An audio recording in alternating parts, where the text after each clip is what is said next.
নমস্কাৰ আপোনালোকে চাইছে টি টাইমছ ইউটিউব চেনেলৰ যোগেদি এয়া আছে গোবৰ্ধন পাহাৰ দাঙি আছে শ্ৰীকৃষ্ণয়ে এয়া চাওক আৰু এয়া আছে কালিয়া দমন আৰু বস্ত্ৰহৰণ কৰি আছে গোপীসকলৰ আৰু এয়া কালিয়া দমন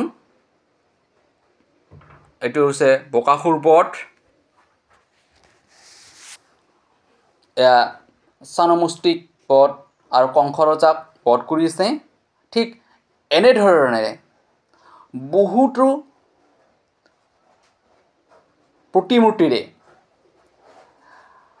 সকলৰ মানুহক অন্তৰ চুই যোৱাকে হৃদয়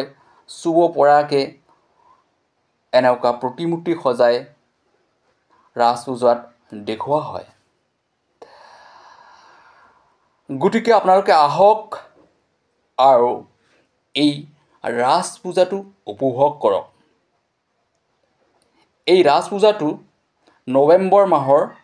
8 তাৰিখৰ পৰা 18 তাৰিখলৈকে চলি আছে বৰ্তমান শেষ হোৱা নাই যদিহে আপোনালোকে চাব বিচাৰে তেন্তে দুধনৈত আহক আৰু এই ৰাস পূজা চাই আনন্দ উপভোগ কৰক আগলৈ আহিছোঁ জয় হিন্দ